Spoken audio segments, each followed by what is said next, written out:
an original composition, I think of it a little bit less of a song as much as a game. Throughout the whole band, none of us quite know what is ever going to come next. And in that vein, I named the song Hopscotch. Hopscotch. And before that, you heard another original composition of mine from the album entitled Looking Up, which is a foil to the earlier meditation, Looking Out. We've got just a couple more to share with you. And this next one, I want to say a couple words about, because going back to Quincy Jones, you know, Quincy had his hand in so much music over the course of his life. One of his earliest compositions was a song that had a great influence on me when I was, actually even before I started playing the trumpet. I went out to hear the local high school band in my neighborhood in Seattle, Washington. And they played a song by Quincy Jones called Stockholm Sweetman.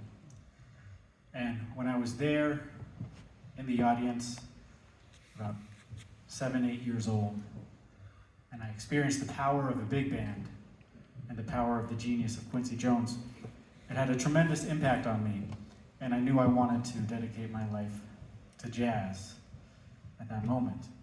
So fast forward a few years, I picked up a trumpet, and when I finally got to high school myself,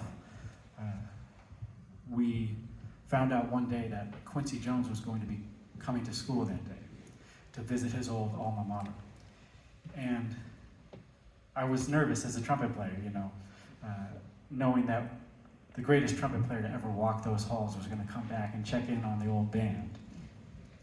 And we got the band together, and my band director pulled out a song for us to play. And he chose the song Stockholm Sweetman, that song that I had heard so many years before. And I got to play that song with Quincy Jones conducting. And I got to meet him, and he offered a few words of advice for me. And then fast forward a few more years, and I moved to New York to study at the Juilliard School. And as I started to expand my musical horizons, I realized how many different albums and artists he had touched over the course of his life. As producer, as composer, as arranger, you name it. And there's one recording in particular that shaped me very much, which is a recording by Miles Davis. Near the end of Miles' life, Miles returned to the classic collaborations he did with Gil Evans.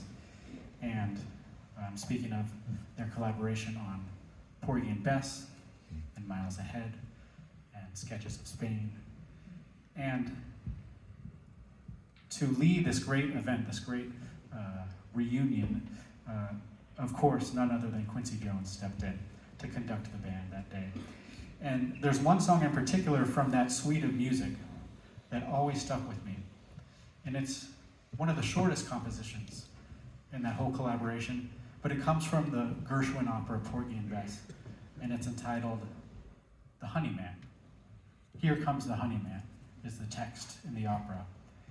And I always was transfixed by the way Miles and Gil and Quincy conducting that day were able to bring so much out of such a simple melody.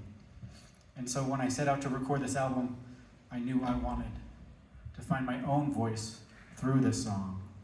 So this is Gershwin's Honey Man.